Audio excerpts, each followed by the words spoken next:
The frozen woman clutched a crumpled document so tightly that even the blizzard couldn't tear it from her hand. What was she carrying that made someone chase her into the mountains?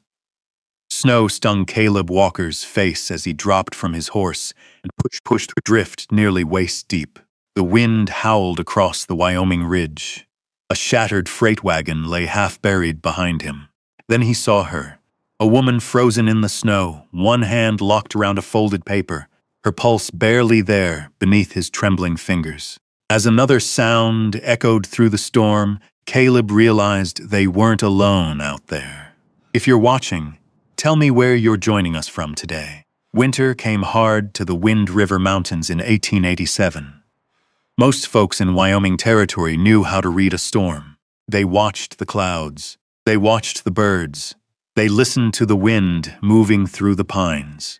But some storms did not arrive. They attacked. By noon, the sky had disappeared behind a wall of white. Snow spun across the mountains so thick that even the tallest pines seemed to vanish. Fence posts became ghosts. Trails disappeared. The world shrank to a few feet in every direction. Caleb Walker pulled his coat tighter and leaned forward in the saddle. His mare, Daisy, fought through the drifts one slow step at a time. The horses in his upper pasture needed checking. If he waited until morning, some might not survive the night. The wind screamed across the ridges. Caleb lowered his head and kept moving. At 37, he had spent most of his life in Wyoming, long enough to know when nature was angry and when it was simply trying to kill you. Today, it was trying to kill you. He reached the old railroad grade shortly after noon. The tracks had never been completed. The company had run out of money years ago. Only scattered rails and abandoned equipment remained buried across the mountains. Something dark caught his eye through the blowing snow. At first, he thought it was a fallen tree. Then he saw a broken wheel. Caleb pulled Daisy toward it. Half buried beneath the drift sat a freight wagon. One side had shattered completely. A mule lay frozen nearby beneath a layer of snow. The wagon looked as though it had rolled down the embankment during the storm. Caleb climbed down. The cold hit his face like a knife. He searched quickly. No driver, no supplies worth taking. Then he noticed something. Tracks, not footprints. Drag marks, fresh, leading away from the wreck. Caleb followed them. 20 yards. 30. Then he saw her, a dark shape almost completely covered by snow. For one terrible second, he thought she was already gone. He dropped to his knees and brushed snow from her face. A young woman, dark skin, black curls frozen against her cheek. Her eyes were closed. Her lips carried no color. Caleb removed a glove and pressed 2 fingers against her neck. Nothing. Then there, a faint pulse, weak, barely there, but alive. "Well," he muttered into the wind, "you picked a bad place to take a nap." She didn't move. He slipped off his coat and wrapped it around her. The woman weighed almost nothing as he lifted her. The storm fought him every step back to the horse. Snow reached his knees. Twice he nearly fell. By the time he managed to secure her in front of the saddle, ice had formed across his beard. The ride home felt endless. The mountain trail vanished beneath fresh snow. More than once, Caleb depended entirely on Daisy's instincts. The mare knew the route better than he did. Near dusk, a warm glow finally appeared through the storm. His cabin, small, weathered, standing alone against the mountainside. Never had it looked more welcoming. He carried the woman inside. The door slammed shut behind them. The wind disappeared. Only silence remained. The cabin held one room, a narrow bed, a cast-iron stove, a rough wooden table, shelves lined with coffee tins, dried beans, and ledgers. The life of a man who rarely expected company. Caleb worked quickly. He built a fire, fed the stove until heat filled the room, boiled water, wrapped blankets around her. Hours passed. Darkness settled outside. The storm continued to hammer the cabin walls. Several times he checked her pulse. Each time it remained weak. Each time he wondered if it would stop before morning. Near midnight, he poured coffee into a chipped blue mug and sat beside the stove. The woman hadn't moved. The fire crackled softly. Outside, the mountains disappeared beneath the storm. Inside, the cabin felt strangely different, less empty. Caleb glanced toward her. For 3 years he had lived alone. Since losing his wife to pneumonia, silence had become a permanent resident in the cabin. Most days he preferred it that way. Yet now another heartbeat shared the room, a stranger's. He wasn't sure how he felt about that. Toward dawn, a small sound broke the quiet, a cough. Caleb sat upright. The woman stirred beneath the blankets. Her eyes opened slowly, gray eyes, sharp despite exhaustion. She looked confused, then frightened. Her gaze darted around the room. The stove, the table, the rifle hanging near the door. Finally, it landed on Caleb. She pulled the blanket closer. "Easy," Caleb said. His voice remained calm. "You've been through enough already." She swallowed. Her throat looked dry. "Where am I? My cabin." The woman blinked. The mountains, still there. A tiny breath escaped her, as if that answer somehow mattered. Caleb handed her a cup of warm water. She accepted it carefully. Not the way most people would. Not like someone desperate. Like someone raised with manners. Like someone accustomed to finer things. That caught his attention. "What should I call you?" he asked. The question lingered. A second, 2, 3. Then she answered, "Grace, only Grace, nothing more, no family name." No explanation, Caleb noticed. But he didn't press.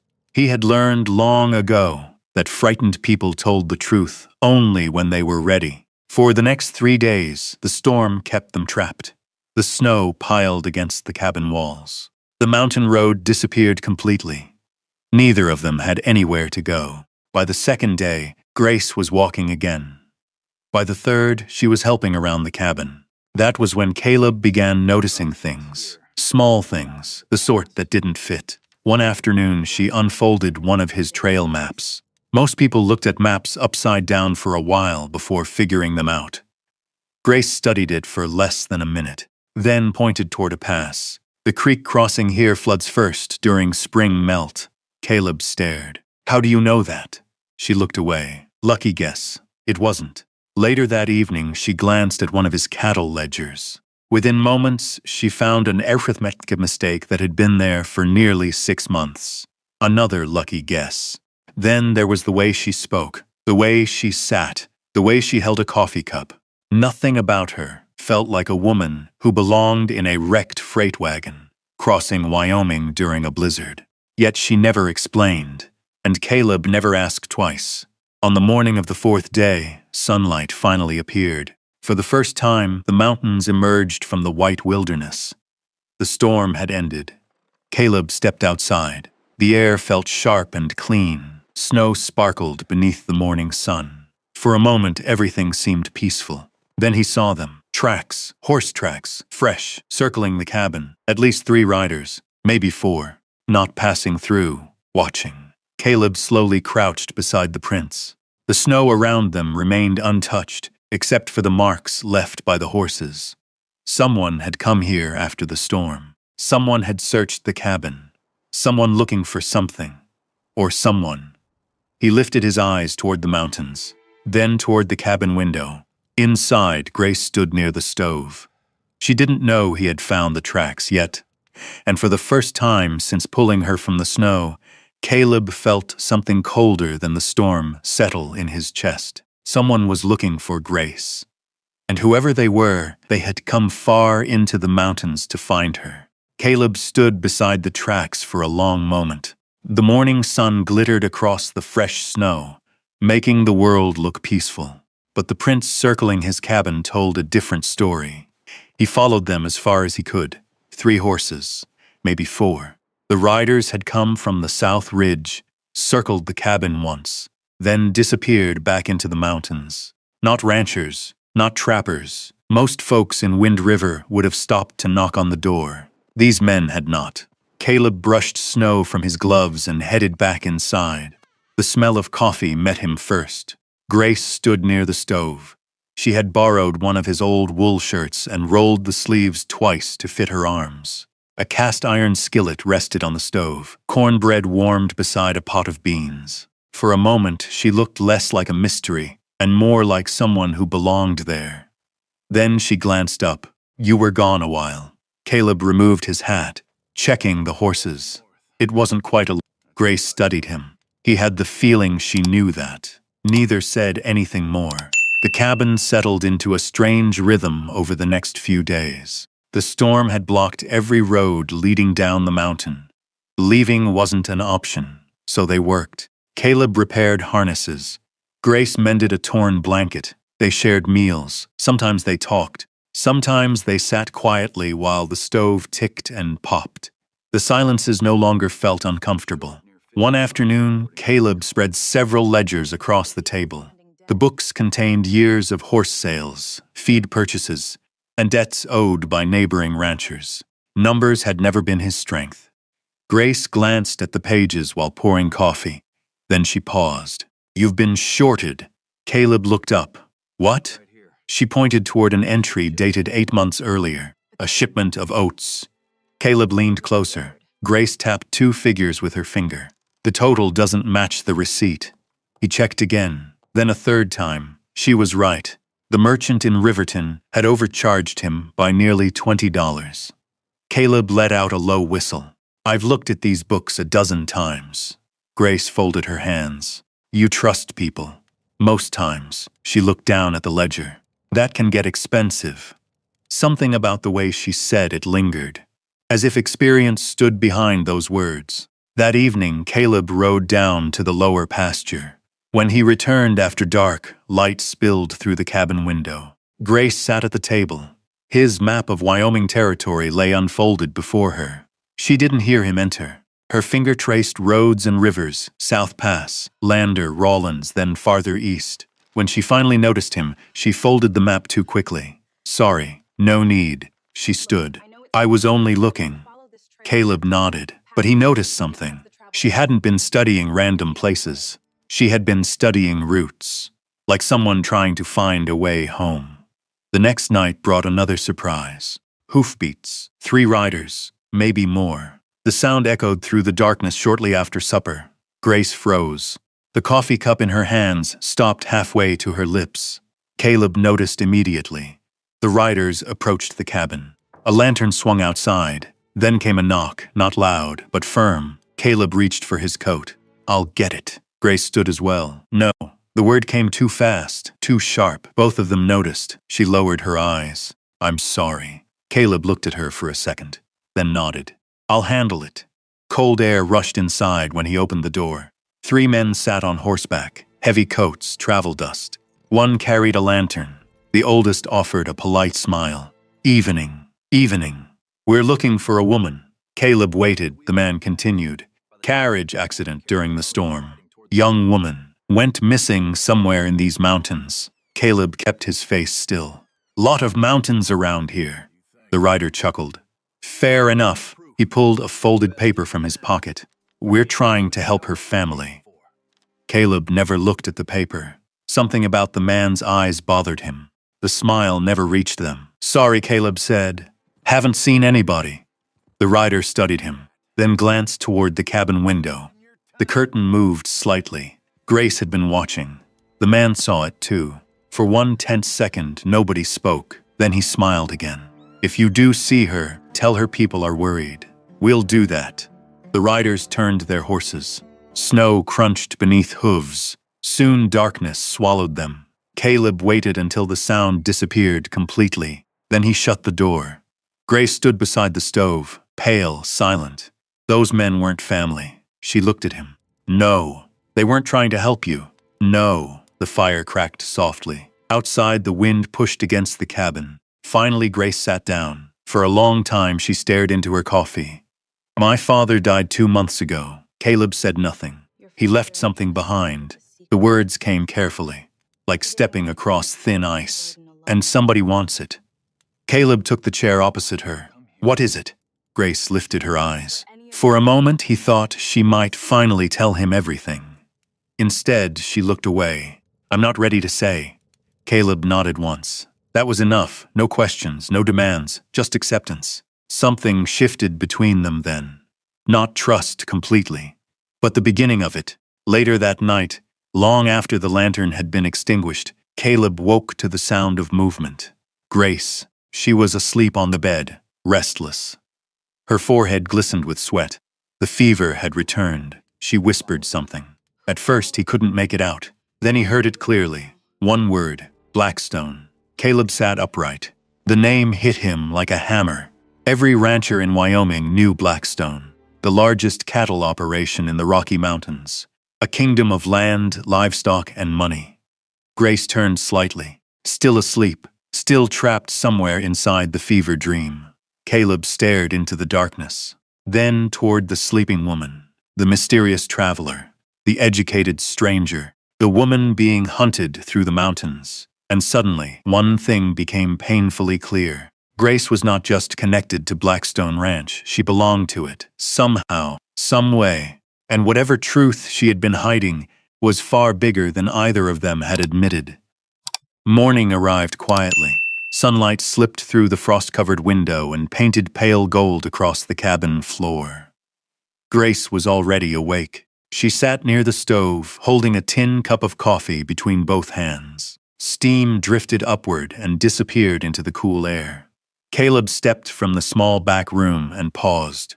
For the first time since finding her in the snow, he looked at her without wondering who she might be. Now he wondered how much she had lost. Grace noticed him watching. "You sleep at all?" "Some." She gave a faint nod. Neither mentioned Blackstone. Not yet. The silence lingered through breakfast. By mid-morning, Caleb saddled Daisy and checked the weather. The sky had cleared. The mountain trails were rough, but passable. The storm had finally released its grip on Wind River. When he returned to the cabin, Grace stood near the table. A folded piece of paper rested in front of her. The same paper she had been staring at for nearly an hour. "I should leave," she said. Caleb removed his gloves. "Where would you go?" Her eyes lowered. "Home." The words sounded complicated. Caleb waited. This time she didn't look away. "My name isn't Grace." He nodded once. "I figured." A small smile appeared and vanished. "My name is Grace Whitmore."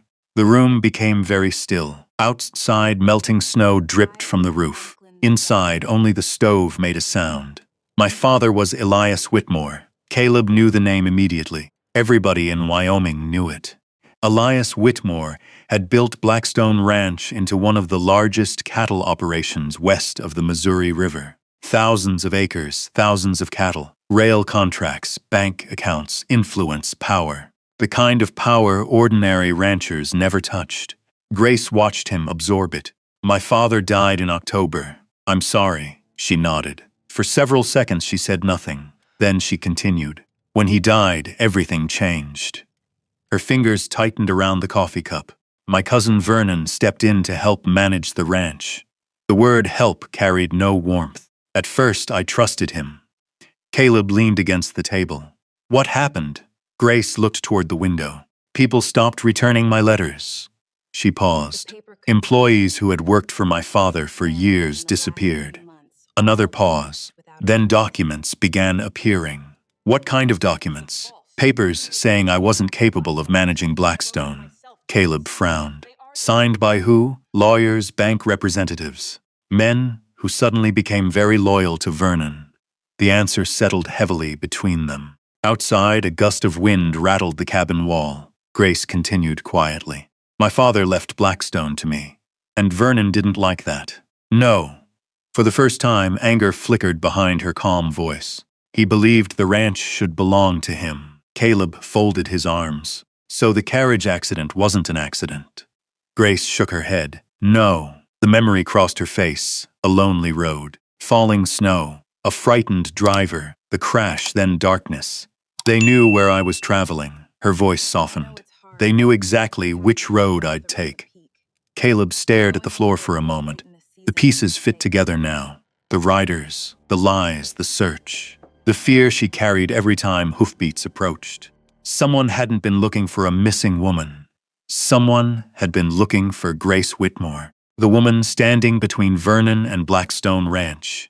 The realization should have changed things. It didn't. At least not the way Caleb expected. He still saw the same woman who made coffee each morning. The same woman who fixed mistakes in his ledgers. The same woman who quietly folded his blankets when she thought he wasn't paying attention.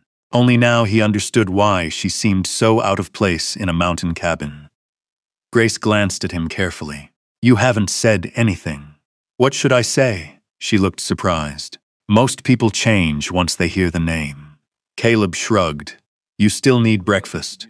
For a moment she stared. Then a quiet laugh escaped her. The first genuine laugh he'd heard. It lasted only a second, but it changed something. The distance between them felt smaller. That afternoon they packed supplies, dried beans, coffee, jerky, a bedroll, extra ammunition. Not because Caleb expected trouble, because Wyoming had a habit of creating it. Near sunset, Grace stood beside Daisy while Caleb tightened the saddle straps. You don't have to come. Caleb kept working. Probably true. I'm serious. So am I. He checked the cinch one final time, then looked at her. If somebody tried to run you off your own land, I wouldn't sleep very well letting you ride there alone. Grace lowered her eyes. No argument came. The mountains glowed orange beneath the setting sun. The next morning they left the cabin. Snow still covered most of the valleys. The world looked clean, untouched, as if no secrets existed anywhere. By noon they reached the lower trail near Crowheart Butte. A frozen creek crossed the road. Caleb guided Daisy carefully across first, then helped Grace bring the second horse over. At one point the ice shifted beneath her mount. She grabbed the saddle horn instinctively. Caleb reached out immediately. His hand closed around the bridle. Steady, silent, the horse recovered. Neither spoke afterward. Yet for the next mile, Grace rode slightly closer than before. Near evening they stopped beside a stand of pine trees. Caleb built a fire. Grace unpacked supper. The routine felt surprisingly natural, like they had been traveling together longer than 2 days. Darkness settled around them. The fire crackled softly. Somewhere in the distance, a coyote called. Grace wrapped a blanket around her shoulders. Do you ever miss it? Caleb looked up. Miss what? Having people around, the question lingered. He stared into the flames. I used to. Used to, not now. Grace noticed the choice of words, but she didn't press. Some losses were visible without explanation. The fire burned lower. The stars brightened overhead. Neither realized how much quieter their loneliness had become since meeting the other. And somewhere beyond the mountains, beyond the frozen valleys and winding roads, Blackstone Ranch waited. So did Vernon Whitmore. And neither of them knew that the hardest part of the journey had only just begun. The ride south took 6 more days. The mountains slowly gave way to open valleys. Snow still covered the ground in patches, but spring was beginning its long climb into Wyoming. Caleb and Grace traveled mostly in silence. Not uncomfortable silence. The kind that settles between two people who no longer need to explain every thought. On the 7th morning, they reached a ridge overlooking Blackstone Ranch. Grace stopped her horse. For a moment, she said nothing. Below them stretched thousands of acres of pasture land. Long fences cut across the valley. Barn roofs caught the morning sun. Windmills turned slowly in the distance. It should have felt like home. Instead, Grace's shoulders tightened. Something was wrong. The north cattle pens stood empty. Several bunkhouses showed broken windows. A section of fencing near the river had collapsed and remained unrepaired. Caleb noticed it too. A place this size shouldn't look neglected. It never did before. Grace stared at the ranch for several seconds. Then she nudged her horse forward. The closer they rode, the more signs appeared. Men she didn't recognize. Wagons bearing unfamiliar brands. Workers moving with the cautious look of people afraid to speak openly. When they reached the main gate, 2 ranch hands stepped forward. Both carried rifles. One squinted at Grace. His face went pale. Miss Whitmore? The words escaped before he could stop them. Grace recognized him immediately. Tom Jensen. The older cowboy lowered his eyes. Relief and worry crossed his face at the same time. Lord above. The second man looked confused. Tom stepped closer. You shouldn't have come back without protection. Grace exchanged a glance with Caleb. What happened here? Tom hesitated, then looked toward the ranch house. Vernon happened. The answer told her everything. The large white ranch house stood exactly where it always had, but it no longer felt like her father's home. Two expensive carriages sat outside. Men in dark coats entered and exited carrying ledgers and documents. Money men, lawyers, bank representatives. The kind of people who appeared when ownership changed hands. Grace climbed the front steps. Caleb stayed beside her. The front door opened before she could knock. Vernon Whitmore stood inside, tall, gray-haired, perfectly dressed. For a moment, genuine shock crossed his face. Then it vanished. Grace, his voice remained calm, too calm. You look surprised. Vernon recovered quickly. We thought you were dead. Grace held his gaze. You seem disappointed to learn otherwise. Neither moved, neither smiled. The hallway behind Vernon felt colder than the winter outside. Finally, he stepped aside. Come in. The days that followed became a different kind of battle. Not one fought with guns, one fought with paper. Documents appeared. Signatures, contracts, bank records, letters. Every day, Vernon claimed another reason why Grace could not control Blackstone. Every day, Grace found another lie hidden beneath the paperwork. Caleb watched from the edges. He sat through meetings in town offices. He stood beside her in the county records building. He listened as strangers discussed her future, as though she wasn't sitting in the room. One afternoon, they visited the office of Judge Harold Mercer, an old man with silver hair and tired eyes. He reviewed several documents in silence, then removed his glasses. Your father's will is valid. Grace sat perfectly still. Vernon's lawyer frowned. Judge Mercer continued. The question isn't ownership. He looked directly at Grace. The question is whether enough witnesses remain willing to testify. The room fell silent. There it was. The real problem. Fear. Too many people depended on Vernon now. Too many people were afraid to speak. That evening, Grace stood alone on the back porch. The sun was setting behind the mountains. Caleb joined her, carrying 2 cups of coffee. She accepted one. Neither spoke for a while. Below them, the ranch stretched across the valley. Her father's life, her inheritance, her responsibility. It shouldn't be this hard. Caleb leaned against the railing. Most things worth keeping are. She looked at him. The same calm face, the same steady presence. The man who had found her half buried in snow and never once asked what reward might come from helping. Why are you still here? The question surprised him. Grace immediately regretted asking it, but Caleb only looked toward the distant pasture. Because somebody should be. The answer was simple, which somehow made it mean more. A week later, the first break came. 3 former Blackstone foremen agreed to testify. Then 2 more. Word began spreading. People started talking. Old employees returned. Stories surfaced. Records appeared. Receipts. Payroll books. Letters written by Elias Whitmore himself. For the first time, the balance started shifting. Vernon noticed, and Vernon panicked. 2 nights later, Caleb left town after meeting one of the witnesses. Snowmelt turned the road muddy. The moon hid behind clouds. Halfway back to Blackstone, his horse suddenly shied. A warning.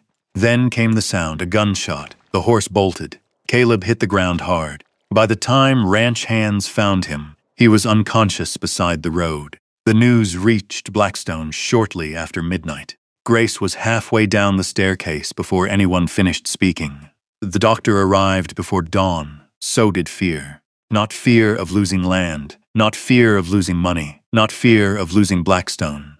Something else entirely. The doctor finally stepped from the room near sunrise. Grace rose immediately. Will he live? The doctor removed his spectacles. He should. Only then did she sit down. Only then did she realize her hands had been shaking. Hours later, she entered the room quietly. Caleb lay sleeping. Bandages wrapped his shoulder. His face looked pale beneath the morning light. The room had once belonged to Elias Whitmore. Now it held the man who had carried her through a blizzard. Grace pulled a chair beside the bed. Then she sat there, watching the slow rise and fall of his breathing. Outside, Blackstone Ranch waited for its future to be decided. Inside, Grace discovered a truth she could no longer deny.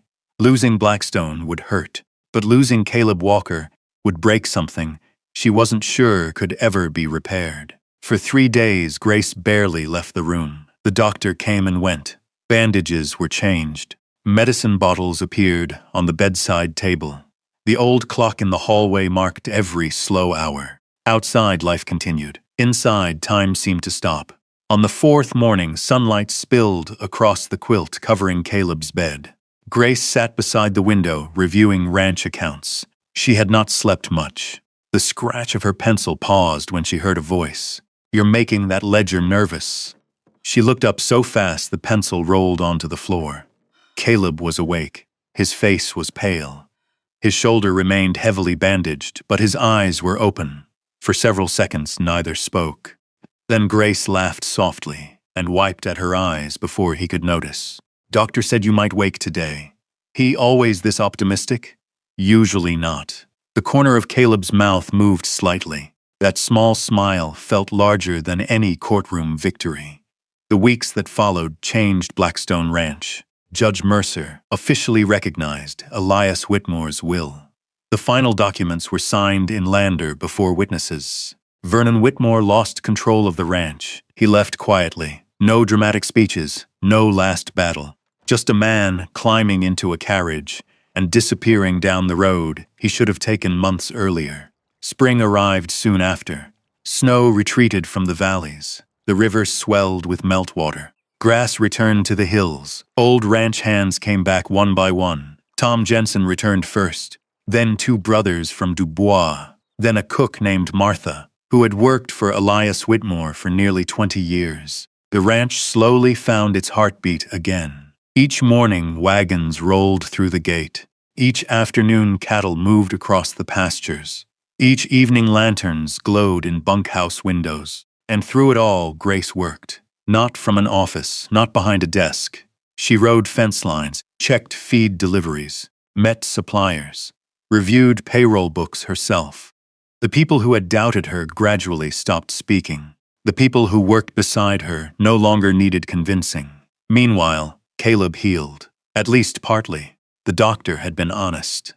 His shoulder would never fully recover.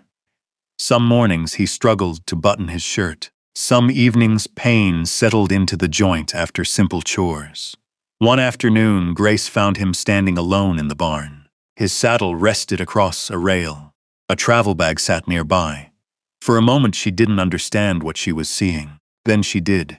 Caleb avoided her eyes. The silence stretched. Finally she spoke. "You're leaving." It wasn't a question. No sense pretending otherwise. The smell of leather and hay filled the barn. Outside, horses shifted in their stalls. Grace stepped closer. "Why?" Caleb rested a hand on the saddle. "Because this place belongs to you. It belongs to us all." "You know what I mean," she did, and she hated that she did. Caleb looked around the barn, the richest ranch in Wyoming. His voice remained calm. "You don't need a half-broken horseman following you around." Grace stared at him. For months he had faced down lawyers, witnesses, and men who wanted her gone. Yet this was the fight he couldn't win. The one inside himself. That night neither slept much. Before sunrise, Caleb saddled his horse. The ranch remained quiet. Only a few lights glowed in distant windows. He rode through the front gate without waking anyone. Or so he thought. An hour later, hoofbeats echoed across the prairie. Fast, determined, Caleb turned. Grace rode hard through the morning mist. Her horse closed the distance quickly. When she reached him, both animals slowed to a walk. Neither spoke at first. The grass moved gently beneath the spring wind. Birds circled overhead. Far away, the mountains stood blue against the horizon. Then Grace pointed toward a low rise nearby. The campsite. Caleb recognized it immediately. The place where they had shared a fire during the journey from Wind River.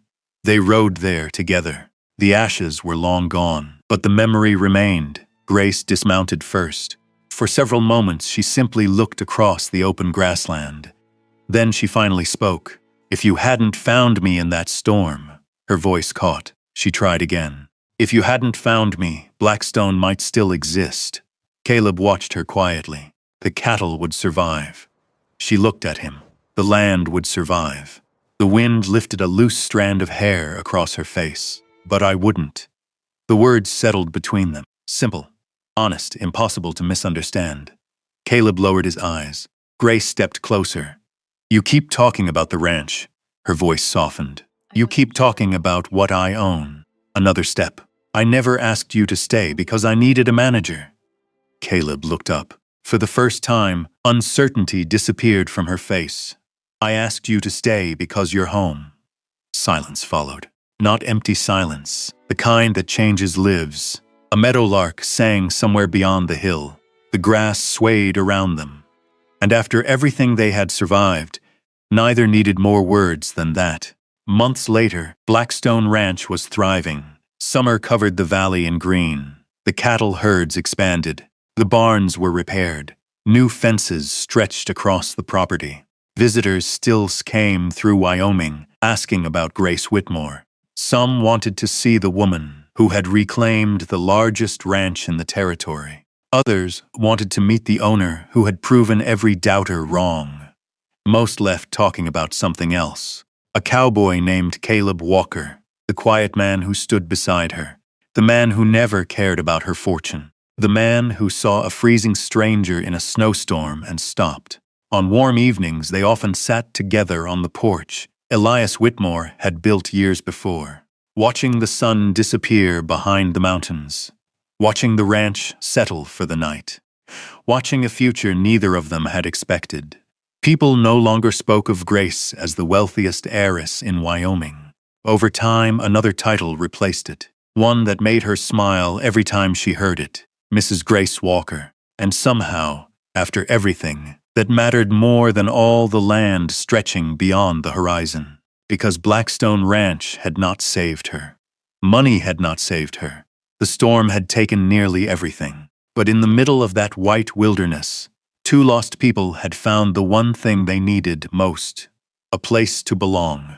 And this time, neither of them ran. As the sun settled behind the Wyoming mountains, and the last light drifted across the fields of Blackstone Ranch, it became clear that this story was never really about land, money, or inheritance. It was about two people who had almost given up on finding where they belonged.